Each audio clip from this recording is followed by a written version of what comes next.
കേരളത്തിൽ ആദ്യമായിട്ട് transgender policy വന്നു 2015. അതിനെ ബേസ് ചെയ്ത് 2018 ആയപ്പോൾ ട്രാൻസ്ജെൻഡർ സെല്ല് വന്നു, ട്രാൻസ്ജെൻഡർ ബോർഡ്, ജസ്റ്റിസ് ബോർഡ് വന്നു. അത് ഡിസ്ട്രിക്ട് ലെവലിലും ഒരു സ്റ്റേറ്റ് ലെവലിലും വന്നു. ബട്ട് ഇത്രയും സംഭവങ്ങൾ കേരളത്തിൽ വന്നു, ഇതൊരു കേരള കോണ്ടെക്സ്റ്റ് പറയുമ്പോൾ വന്നിട്ടുണ്ടെങ്കിൽ കൂടി ഈ കാലയളവിൽ എത്ര ട്രാൻസ്ജെൻഡർ വ്യക്തികൾ മരണപ്പെട്ടിട്ടുണ്ട്, എത്ര പേര് ഫിസിക്കലി അബ്യൂസ് ചെയ്യപ്പെട്ടിട്ടുണ്ട്, എക്കണോമിക്കലി സെക്ഷുവലി അബ്യൂസ് ചെയ്യപ്പെട്ടിട്ടുണ്ട്, വെരി ഹ്യൂജ് നമ്പർ. അങ്ങനെ നോക്കുമ്പോൾ ഒരു ലീഗൽ സിസ്റ്റം ഇപ്പോഴും അവർക്ക് ഒട്ടും സ്യൂട്ടബിൾ അല്ല. Walk along with them wearing their shoes.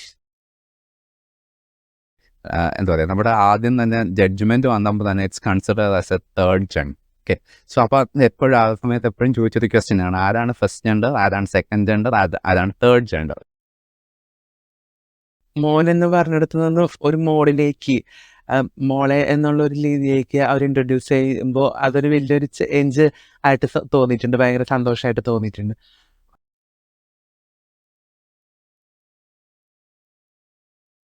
ആ സമയത്തുള്ളൊരു ചൈൽഡ്ഹുഡ് സമയത്തെന്ന് പറഞ്ഞിട്ടുണ്ടെങ്കിൽ പാരൻസിന്റെ ഭാഗത്തുനിന്നൊന്നും അത്രയ്ക്ക് പ്രഷർ ഉണ്ടായിരുന്നില്ല. പിന്നീട് എൻ്റെ ഒരു 10ാം ക്ലാസ് +1 +2 സമയത്താണ് ഞാനൊരു റോങ് ബോഡിയിൽ ട്രാപ്പഡ് ആയിട്ട് ഇരിക്കുകയാണെന്നുള്ളത് ഞാനൊന്ന് തിരിച്ചറിയുന്നത്. ആ തിരിച്ചറിയ സമയത്ത് ഞാൻ വല്ലാത്ത തരത്തിൽ മാനസികമായിട്ട് ഭയങ്കര ബുദ്ധിമുട്ട് ഞാൻ അനുഭവിച്ചിട്ടുണ്ടായിരുന്നു. ലൈക്ക് എന്താ പറയുക, പഠിക്കാൻ ശ്രദ്ധിക്കാൻ പറ്റുന്നുണ്ടായിരുന്നില്ല. ആ സമയത്തുള്ള ബോഡി ഞാൻ ഒട്ടും കംഫർട്ടബിൾ അല്ല എന്നുള്ളത് ഞാൻ തിരിച്ചറിഞ്ഞ് ഞാൻ സർജറിക്ക് വേണ്ടിയിട്ട് ഞാൻ തയ്യാറെടുപ്പും കാര്യങ്ങളൊക്കെ തുടങ്ങിയ സമയമായിരുന്നു. ആ ഒരു ടൈമിൽ വീട്ടുകാരുടെ ഭാഗത്തുനിന്ന് നല്ല രീതിയിൽ സപ്പോർട്ട് ഉണ്ടായിരുന്നു. ഞാൻ ഇങ്ങനെ സീരിയസ് ആയിട്ട് സംസാരിച്ചു. ഞാൻ പറഞ്ഞു, അമ്മ ഞാനിങ്ങനെ ഒരു വ്യക്തിയാണ്, ട്രാൻസ്ജെൻഡറായിട്ട് എനിക്ക് ജീവിക്കാൻ പറ്റുള്ളൂ. കാരണം ഒരു അമ്മയും അച്ഛനും വിചാരിക്കുന്ന പോലെ ഒരു പെൺകുട്ടീനെ കല്യാണം കഴിച്ച് കുടുംബം പാരമ്പര്യം നിലനിർത്താനൊന്നും എന്നെ കൊണ്ട് സാധിക്കില്ല. കാരണം എൻ്റെ മനസ്സിൽ ഞാനൊരു സ്ത്രീയാണ്. അപ്പം ഞാൻ അത് സംസാരിച്ചപ്പോൾ അമ്മയ്ക്ക് അത് ഭയങ്കര അക്സെപ്റ്റ് ചെയ്യാനുള്ള ബുദ്ധിമുട്ടും പിന്നെ വീട്ടിലത്തെ സാഹചര്യങ്ങളും ഒക്കെ കൂടെ ആയപ്പോൾ അമ്മയ്ക്ക് ഭയങ്കര പ്രഷറായി. ഞാനും അമ്മയും ഭയങ്കര തല്ലൂട്ടം കാര്യങ്ങളായി. പിന്നെ ഞാൻ അങ്ങനെ വീട്ടിൽ നിന്ന് ഇറങ്ങി. വീട്ടിലുള്ള സമയത്തും ഈ പ്രശ്നങ്ങൾ നടക്കുമ്പോൾ ഒരുപാട് ഈ അമ്പലത്തിൽ കൊണ്ടുപോവുക, ഈ പണിക്കരുടെ അടുത്തേക്ക് കൊണ്ടുപോവുക, പള്ളിയിൽ കൊണ്ടുപോയിട്ട് ധ്യാനത്തിനിരുത്തുക, അങ്ങനത്തെ കുറേ കാര്യങ്ങളുണ്ടായിരുന്നു. ഓവറോൾ നമ്മൾ നോക്കുമ്പോൾ ഒരു ജെൻഡർ ഐഡൻറ്റിറ്റി അല്ലെങ്കിൽ സെക്ഷൽ ഓറിയൻറ്റേഷൻ വെച്ച് നോക്കുമ്പോൾ ഇപ്പോഴും നമ്മൾ പല രീതിയിൽ അതിനെ കാണുന്നത് ഒരു സൈക്കോളജിക്കൽ ഇൽനെസ് എന്നോ അല്ലെങ്കിൽ സൈക്യാട്രിക് ഇൽനെസ് എന്നോ മേ ബി അത് മാറ്റി തരാമെന്ന ഓഫറുമായിട്ട് വരുന്ന പല വ്യക്തികളെയും നമുക്ക് ഇപ്പോഴും കാണാം. ചൈൽഡ്ഹുഡ് എന്ന് പറയുമ്പോൾ ചില സമയങ്ങളിൽ നമുക്ക് എന്താ പറയുക, നമ്മൾ ഇങ്ങനെയാണെന്ന് അറിയുമ്പോൾ അല്ലെങ്കിൽ നമ്മുടെ ഒരു ശ്രേണതയുണ്ടെന്ന് അറിയുമ്പോൾ നമ്മളെ അബ്യൂസ് ചെയ്യാനായിട്ട് ശ്രമിക്കാൻ നോക്കിയിട്ടുണ്ട് പലരും. അപ്പോൾ അതൊരു ഇതായിട്ട് മാത്രം എനിക്ക് ഓർമ്മയിൽ നിൽക്കുന്നത്. എത്രത്തോളം ഇൻക്ലൂസീവ് ആവുന്നു, അത് ഒരു ചില ആസ്പെക്ട്സിൽ മാത്രം ഇൻക്ലൂസീവ് ആവുന്നു. സോ എൻ്റെ സ്റ്റാറ്റസ്, എൻ്റെ ഫിനാൻസ്, അങ്ങനെ പല പല കോണ്ടെക്സ്റ്റുകൾ എനിക്ക് സ്യൂട്ടബിൾ ആവുന്നെങ്കിൽ അയാളുടെ ജെൻഡർ ഐഡൻറ്റിറ്റിയോ അല്ലെങ്കിൽ സെക്ഷൽ ഓറിയൻറ്റേഷനോ ഒന്നും നമുക്ക് ഒരു പ്രശ്നമല്ല.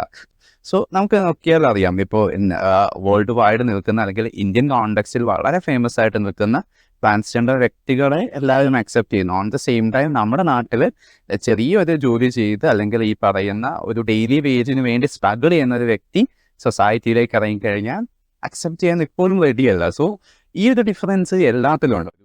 Starting off from the relieving of identity and becoming myself transgender, it was a typical one, because in those days in Kerala, once you say that I'm a transgender or something like that, it was like people would look at us like a stranger and something which is like an alien have come down. I could say, like I just disclosed myself to be a gay, and it was to my dad. And it was when he just decided to make me get married with his best friend's daughter. I pleaded him very much, but he said, maybe you're going to get changed. സമൂഹവും വീട്ടുകാരുമാണ് അവരെ നശിപ്പിക്കുന്നത്. അവരെ തെറ്റിലേക്ക് നയിച്ചു കൊണ്ടുപോകുന്നത് പ്രത്യേകിച്ച് family. പക്ഷെ അവരുടെയൊക്കെ കാഴ്ചപ്പാടിൽ ഈ ട്രാൻസ്ജെൻഡർ എന്ന് പറഞ്ഞാൽ അവർ കാണുന്നത് ഒരു റോങ് ആയ വഴി കൂടെയാണ്. അത് എത്ര എണ്ണം കരഞ്ഞ് ഇവിടെ ഇരിക്കണം ഞാൻ കണ്ടിട്ടെന്താ പറയുക ഉപദ്രവിച്ചിട്ട്. അപ്പോൾ ഒക്കെ നമുക്ക് ഒരു അമ്മയുടെ സ്ഥാനത്ത് നിന്നിട്ട് നമുക്ക് തന്നെത്താൻ മനസ്സലിയും. എനിക്കിപ്പോൾ ഈ കുട്ടീനെ കളഞ്ഞിട്ട് ബന്ധുക്കളെ എടുക്കാൻ പറ്റിയ സാധാരണ ഒരു കുടുംബമാണ്. അപ്പോൾ അവർക്ക് അതിനെക്കുറിച്ച് അറിയില്ലായിരുന്നു. ഞാൻ ഫസ്റ്റ് എൻ്റെ ഐഡൻറ്റിറ്റി തന്നെ വോട്ട് ചെയ്തൊരു സംഭവമാണ് അവിടെ അവർക്ക് അറിയാൻ തന്നെ ഇത് ട്രാൻസ്ജെൻഡർ ആണ് എന്നുള്ളൊരു വെളിപ്പെടുത്തൽ കൂടുതൽ പബ്ലിസിറ്റി ആയത് അവിടെയാണ് ഒരു ചെറിയൊരു പ്രോബ്ലം ഉണ്ടായി. ഞാൻ എൻ്റെ ജെൻഡർ അറിയിച്ചതിന് ശേഷമുള്ള ഇതെന്ന് വെച്ചാൽ നമുക്ക് ഒരു ഇത്തിരി പ്രായമുള്ള വ്യക്തികൾക്ക് ഇപ്പോഴും അതിൻ്റെ കുന്തമൊന്നും അറിയില്ല. ശരിക്കും പറഞ്ഞാൽ ഒരു കാര്യം അറിയില്ല. അവരുടെ ഭാഗത്തുനിന്ന് ഇപ്പോഴും പഴയ പോലെ തന്നെയാണ്. നമ്മൾ എങ്ങനെയാണ് ആദ്യം നടന്നിരുന്നപ്പോൾ കേട്ടുകൊണ്ടിരുന്നത് ആ വാക്കുകളാണ് ഇപ്പോഴും കേൾക്കുന്നത്. ഇപ്പോഴത്തെ ജനറേഷൻ പിള്ളേരൊക്കെ കുറച്ചും കൂടി മെച്യൂരിറ്റി ആയിട്ടുണ്ട്. അതായത് നമ്മൾ ആ ജനറലിൽ പെട്ടവരെ കാണുമ്പോൾ തന്നെ ഒരു ബഹുമാനത്തിനും അത് തന്നെയല്ല നമ്മൾ സംബോധന ചെയ്യുന്നത് വളരെ നീറ്റായിട്ടാണ് അവർ. അപ്പം അതിൽ വളരെ സന്തോഷമുണ്ട് നമുക്ക്. എല്ലാവരും ചിന്തിക്കും എന്തിനാണ് ട്രാൻസ് ആയിട്ടുള്ള ആൾക്കാർ മിക്ക ആൾക്കാരും വേഗം തന്നെ ഇറങ്ങി അപ്പം തന്നെ ഒന്നല്ലെങ്കിൽ സെക്സ് വർക്ക് ചെയ്യാൻ പോകുന്നു അല്ലെങ്കിൽ ബെഗിങ് ചെയ്യാൻ പോകുന്നതെന്ന് ചിന്തിക്കും. അവർക്ക് എന്തെങ്കിലും വേറെ എന്തെങ്കിലും രീതിയിൽ ജീവിച്ചൂടെ എന്ന്. പെട്ടെന്ന് എന്താ പറയുക, അവർക്ക് നമ്മൾ ഒരു വാടക വീട് കിട്ടണമെങ്കിൽ തന്നെ ഭയങ്കര ബുദ്ധിമുട്ടാണ്.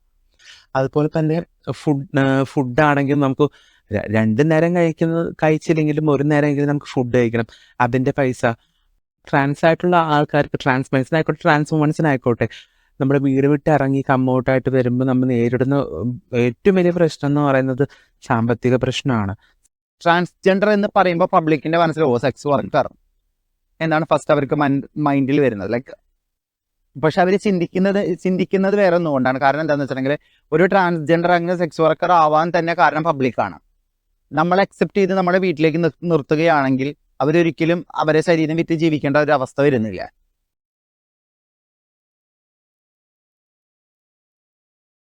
അതിൽ ഏറ്റവും ഇമ്പോർട്ടൻ്റ് ആയിട്ട് പറയാൻ പറ്റുന്ന ഒന്ന്, എഡ്യൂക്കേഷൻ സെക്ടറിൽ 2 സീറ്റ് ആർട്സ് ആൻഡ് സയൻസ് കോളേജിൽ ആൻഡ് നഴ്സിംഗ് ഫീൽഡിൽ ട്രാൻസ്ജെൻഡർ വ്യക്തികൾക്ക് റിസർവേഷൻ ആയിട്ട് അല്ലെങ്കിൽ ഈ പറയുന്ന ഓവർ ആൻഡ് എബോ ആയിട്ട് കൊടുത്തു എന്നുള്ളത് വളരെ പോസിറ്റീവാണ്. ഒരിക്കലും ഇവിടെ റിസർവേഷൻ ഉണ്ടായിരുന്നില്ല എങ്കിൽ പലപ്പോഴും ആൺകുട്ടി കോമ്പറ്റീറ്റ് ചെയ്യുന്ന വ്യക്തികൾ ചിലപ്പോൾ റാങ്ക് താഴേക്ക് പോവുകയും അവർ അഡ്മിഷൻ നിഷേധിക്കുകയും ചെയ്യുന്നുണ്ടാവും. ട്രാൻസ്ജെൻഡർ വ്യക്തികൾക്ക് റിസർവേഷൻ കൊടുക്കണമെന്ന് ഗവൺമെൻറ് ഓർഡർ വന്നപ്പോൾ കേരളത്തിലെ തന്നെ വളരെ പ്രമുഖരായിട്ടുള്ള അല്ലെങ്കിൽ എഡ്യൂക്കേഷൻ സെക്ടറിൽ വളരെ ക്രൂഷ്യൽ റോൾ വഹിക്കുന്ന കോളേജസുകൾ പോലും അതിന് എഗെയിൻസ്റ്റ് ആയിട്ട് ഗവൺമെൻറ്റിന് കേസ് ഫയൽ ചെയ്തു. ഈ കാലിക്കറ്റ് യൂണിവേഴ്സിറ്റി പോയി അവിടെ ചെന്ന് നമ്മുടെ ആവശ്യം പറഞ്ഞു, അവരോട് നമ്മൾ പറഞ്ഞു. എനിക്ക് മാത്രമല്ല, നമ്മൾ ഒരുപാട് ആൾക്കാർക്ക് പഠിക്കണം എന്ന് ആഗ്രഹിക്കുന്നവരുണ്ട്, ഒരുപാട് ആൾക്കാർക്ക് ആഗ്രഹം ഉണ്ടെന്നുള്ള കാര്യം നമ്മൾ അവിടെ സംസാരിക്കുകയും ചെയ്തു യൂണിവേഴ്സിറ്റി. അപ്പം അവർ പറഞ്ഞു ഓക്കെ ശരി, നന്ദനയ്ക്ക് ആ കുട്ടനാട് കോളേജിൽ പഠിക്കാം. അഡ്മിഷൻ്റെ പ്രോസസ്സിങ് എന്ന് പറയുമ്പോൾ നമുക്ക് അപ്ലൈ ചെയ്തിട്ട് നമുക്ക് അഡ്മിഷൻ എടുക്കാൻ പറ്റും. പക്ഷെ എന്ന് വെച്ച് കഴിഞ്ഞാൽ ഇവർക്കാണെങ്കിലും ഇവർക്ക് യൂണിവേഴ്സിറ്റിക്ക് പോകേണ്ട വന്നത്. യൂണിവേഴ്സിറ്റി പോയിട്ട് നമ്മുടെ പണ്ടത്തെ സർട്ടിഫിക്കറ്റ് 10 തൊട്ട് നമ്മൾ +2 വരെ പഠിച്ച സർട്ടിഫിക്കറ്റിൻ്റെ പേര് നമ്മൾ പണ്ടത്തെ പേരായിരിക്കും. അപ്പോൾ ആ ഒരു ഇത് വെച്ച് അതും നമുക്ക് വെച്ച് 1 സർട്ടിഫിക്കറ്റ് എടുക്കണം. എന്നിട്ട് അതിൻ്റെ ഇതും ഒരുപാട് പ്രൊസീജിയേഴ്സ് ഉണ്ട്. അത് സംബന്ധിച്ച് അതൊരു ബുദ്ധിമുട്ട് മാത്രമേ ഉള്ളൂ, അല്ലാതെ ബാക്കി പ്രശ്നങ്ങളൊന്നുമില്ല. പിന്നെ പ്രൊസീജിയേഴ്സിൻ്റെ ഭാഗമായിട്ട് നമുക്ക് കുറച്ച് എന്താ പറയുക, അങ്ങോട്ടും ഇങ്ങോട്ടും പോകാനുള്ള ഒരു സാമ്പത്തിക ബുദ്ധിമുട്ട്. അപ്പോൾ കോളേജിൽ പോണ സമയത്ത് എൻ്റെ സീനിയറായിരുന്നു നന്ദന. അപ്പം നന്ദന അവിടെ ഉള്ള കാരണം കൊണ്ട് ആ ഒരു ധൈര്യം എനിക്കുണ്ടായിരുന്നു. കാരണം മറ്റുള്ളവരെ കണ്ടിട്ടല്ല, ഒരാളുള്ളത് ഒരു കൂട്ടല്ല. പിന്നെ എൻ്റെ ബാച്ചിൽ തന്നെ വേറൊരു കുട്ടി ഉണ്ടായിരുന്നു. ഞാനും ആ കുട്ടിയും കൂടിയിട്ടാണ് ചേർന്നത്. അപ്പോൾ ഓരോ ഡിപ്പാർട്ട്മെൻറ്റിൽ 2 സീറ്റ് വീതം സംവരണം ഉണ്ടായിരുന്നു. അപ്പം ഞാനും ആ കുട്ടിയും ഹിസ്റ്ററി ആയിരുന്നു. പിന്നെ കോളേജിൽ പോകുമ്പോൾ കുറേ ടെൻഷൻ ഉണ്ടായിരുന്നു. കാരണം ഇവളുണ്ടെന്നുണ്ടെങ്കിലും ഇവളെൻ്റെ സീനിയറാണ്, ഞാൻ വേറെ ബാച്ചാണ്, വേറെ ഡിപ്പാർട്ട്മെൻറ്റുമാണ്. അപ്പോൾ എനിക്ക് അതിൻ്റെ ടെൻഷനുണ്ട്. ക്ലാസ്സിൽ ഈ പണ്ട് പോയിരുന്ന സമയത്തെ പോലെ അല്ലല്ലോ. ഇപ്പോൾ കമ്മ്യൂണിറ്റി ആയതിനു ശേഷം ഒരു കോളേജിലേക്ക് കയറി ചെല്ലുകയാണ്. അപ്പോൾ അതിൻ്റെയൊക്കെ ടെൻഷൻ ഉണ്ടായിരുന്നു. പക്ഷേ ക്ലാസ്സിൽ ചെന്നപ്പോൾ ഭയങ്കര ഡിഫറെൻ്റ് ആയി എല്ലാ കാര്യങ്ങളും.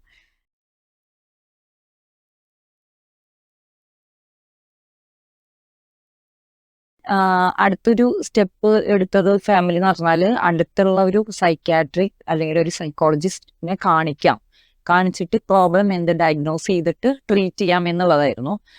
ഹോസ്പിറ്റലിൽ പേര് ഞാൻ എടുത്ത് പറയാൻ ആഗ്രഹിക്കുന്നുണ്ട്, ഞാൻ എവിടെയും പറയും, കാരണം വെച്ചാൽ എനിക്ക് അത്രയും വേസ്റ്റ് ആയിട്ടുള്ള ഒരു എക്സ്പീരിയൻസ് ആണ് ഞാൻ അവിടെ നിന്ന് ഉണ്ടായിട്ടുള്ളത്. തൃശ്ശൂർ ജില്ലയിൽ തന്നെ ഹോസ്പിറ്റലിലായിരുന്നു എന്നെ ഫാമിലി അമ്മ കൊണ്ടുപോയിട്ടുണ്ടായിരുന്നത്. കൊണ്ടുപോയ സമയത്ത് അവിടെ ഉണ്ടായിരുന്ന സൈക്കോളജിസ്റ്റ് എൻഡോക്രൈനോളജിസ്റ്റ് ആണ്. പുള്ളി എന്നിട്ട് പറഞ്ഞു ഒരു സ്കാനിങ്ങിന് എഴുതി തന്നു, അതുപോലെ തന്നെ ഹോർമോണിന്റെ ഒരു ചെക്കപ്പിന് വേണ്ടിയിട്ട് എഴുതി തന്നു. അപ്പൊ എന്തിനാ ഇപ്പൊ സ്കാനിങ്ങിന് വന്നതെന്ന് ചോദിച്ചപ്പോൾ ഞാൻ പറഞ്ഞു, ഞാൻ എൻ്റെ ഐഡന്റിറ്റി ഒന്ന് ആളോട് പറഞ്ഞു, ഞാനൊരു ട്രാൻസ്ജെൻഡർ വ്യക്തിയാണ്, എനിക്ക് സ്ത്രീയായിട്ട് ജീവിക്കണം എന്ന് പറഞ്ഞപ്പോൾ ആള് വിട്ടയച്ചതാണ്. എനിക്ക് അതിനെ കുറിച്ചിട്ട് അധികാരികമായിട്ട് അറിയില്ല, ആളെന്ത് കാരണത്താലും ഇങ്ങോട്ട് വിട്ടയച്ചെന്ന് പറഞ്ഞപ്പോൾ അവർ ജസ്റ്റ് വയറും എൻ്റെ എന്താ പറയാ അടിവയറൊക്കെ ഒന്ന് സ്കാൻ ചെയ്തിട്ട് റിപ്പോർട്ടായിട്ട്. A single medical college doesn't have a unit for the transgenders. My first experience was actually, I was being tortured by a few doctors, which is actually a very bad realm in my life. We should have at least doctors who are actually, female doctors to support us, trying to understand, at least, post some psychology students on board to serve us. നമ്മുടെ ഭാഗത്തും തെറ്റുണ്ടെന്നുള്ളത് നമ്മൾ ആദ്യം മനസ്സിലാക്കണം. കാരണം ഒരു doctor എന്ന് പറയുമ്പോൾ അയാൾക്ക് അതിൻ്റെതായിട്ടുള്ള ബിസി ലൈഫായിരിക്കും.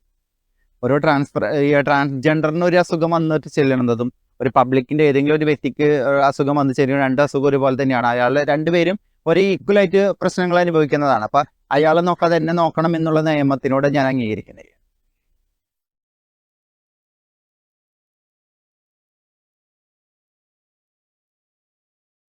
ഒരു ലീഗൽ കോണ്ടെക്സ്റ്റിൽ നോക്കുകയാണെങ്കിൽ ഇപ്പോഴും അവരുടെ അവകാശങ്ങൾ, അവരെന്ന് പറയുന്നത് ഒരു ഹ്യൂമൻ ബീങ്ങിന് കിട്ടേണ്ട ബേസിക് ആയിട്ട്, അതായത് നമ്മുടെ കോൺസ്റ്റിറ്റ്യൂഷൻ പ്രൊവൈഡ് ചെയ്യുന്ന ബേസിക് ഫണ്ടമെൻ്റൽ റൈറ്റ് പോലും ഒരു ട്രാൻസ് വ്യക്തി എന്നുള്ള നിലയിൽ പലപ്പോഴും അവർക്ക് നഷ്ടപ്പെടുകയാണ് ചെയ്യുന്നത്. സോ അപ്പം നമ്മൾ ലീഗലി കുറേ പോളിസീസ് കൊണ്ടുവന്നു, പ്രോഗ്രാംസ് കൊണ്ടുവന്നു, നിയമത്തിൽ ഒരുപാട് മാറ്റങ്ങൾ വന്നു എന്ന് പറയുന്നു. എന്നിരുന്നാൽ കൂടി ഒരു ജയിൽ സിസ്റ്റം അല്ലെങ്കിൽ കറക്ഷണൽ സെറ്റിംഗ് എടുത്തു കഴിഞ്ഞാൽ ട്രാൻസ്ജെൻഡർ വ്യക്തി അല്ലെങ്കിൽ ക്രൈം ചെയ്തു എന്ന് പറയുന്ന ഒരു വ്യക്തിയെ എവിടെ പ്രാർത്ഥിക്കണം എന്നുള്ളത് ഇപ്പോഴും കൺഫ്യൂഷനാണ്. അതൊരു ട്രാൻസ് വിമൺ ആണെങ്കിൽ മേ ബി സർജറി ചെയ്തിട്ടില്ല എന്നുണ്ടെങ്കിൽ സ്ത്രീകളോടൊപ്പം താമസിച്ചാൽ എന്താ ബുദ്ധിമുട്ടാവില്ലേ, അല്ലെങ്കിൽ എങ്ങനെയാണ് മെയിലിനോടൊപ്പം താമസിച്ചത്. അപ്പം ഇപ്പോഴും ഒരു ട്രാൻസ്ജെൻഡർ ഒരു ഇൻക്ലൂസീവ് ആയിട്ടുള്ള ഒരു സിസ്റ്റവും നമ്മുടെ നാട്ടിൽ വന്നിട്ടില്ല. Going down to the judiciary itself, who have actually taken up these steps to ensure that the trans people have to be protected, they have to be given the priority because they are the minority class. Yet it's still, calling that name in public, isn't that a humiliation? Of course it is. It's like a mental torture. And the judiciary itself is doing the same thing. Then what should we speak about the common people? ഇപ്പോൾ transgender protection act പ്രകാരം ഒരു transgender വ്യക്തിക്ക് public പ്ലേസിൽ നിന്നോ ജോലി സംബന്ധമായിട്ടോ അല്ലെങ്കിൽ ചെല്ലുന്ന നിയമപാലകരിൽ നിന്നോ ഏതെങ്കിലും തരത്തിലുള്ളൊരു ലീഗൽ ഇഷ്യൂ നേരിട്ടിട്ടുണ്ടെങ്കിൽ അവർക്കെതിരെ കേസെടുക്കാനും അവർക്കെതിരെ ഏകദേശം നമ്മൾ ട്രാൻസ്ജെൻഡർ പ്രൊട്ടക്ഷൻ ആക്ട് പ്രകാരം അവർക്കെതിരെ നിയമ നടപടികൾ എടുക്കാനായിട്ട് ജസ്റ്റിസ് ബോർഡ് മെമ്പേഴ്സ് വിചാരിച്ചാൽ പറ്റും. ട്രാൻസ്ജെൻഡർ കമ്മ്യൂണിറ്റികൾക്ക് ഏത് നിയമം ഇടണമെന്ന് ഇപ്പോഴും പോലീസിന് കൺഫ്യൂഷനാണ്. കാരണം ആ നിയമങ്ങൾ എന്താണെന്ന് ഇപ്പോഴും അവർക്ക് അറിയില്ല. പിന്നെ ഒരു ട്രാൻസ്ജെൻഡർ പേഴ്സൺ എന്ന് പറയുമ്പോൾ അവർക്ക് trans woman, transgender, trans men എന്താണെന്ന് പോലും അറിയാത്ത കുറച്ച് ആൾക്കാരുകളുണ്ട്. ഇപ്പോൾ ഒരു ക്രൈസിസ് ഉണ്ടായി, ഇപ്പോൾ പോലീസ് ഓഫീസർ ചെന്ന് ഇപ്പോൾ നമ്മളൊരു പരാതി കൊടുത്തിട്ട് പോലീസ് ഓഫീസേഴ്സ് വിളിച്ചിട്ട് അല്ലെങ്കിൽ ആ ഒരു വ്യക്തിനെ വിളിച്ചിട്ട് നമ്മളെ വിളിച്ച് ചോദിക്കുന്നത് നിങ്ങൾക്ക് ഇതൊരു കോംപ്രമൈസ് ചെയ്യാൻ എത്ര രൂപ വേണമെന്നാണ്. കാരണം അയാൾക്ക് ശിക്ഷ മേടിച്ചു കൊടുക്കാനല്ല അവർ നോക്കുന്നത്, ആ കേസ് എങ്ങനെയെങ്കിലും അവിടെ ഒതുക്കി തീർക്കണം. ആ കമ്മ്യൂണിറ്റിക്ക് ഒരു 5 or 10 കൊടുത്ത് ആ കേസ് അതല്ല, ശിക്ഷ അനുഭവിക്കണം. എന്നാലാണ് വരും തലമുറകൾ മനസ്സിലാക്കണം അവരോട് കളിച്ചാൽ ഇതേപോലെ ഇരിക്കും എന്നുള്ളത്.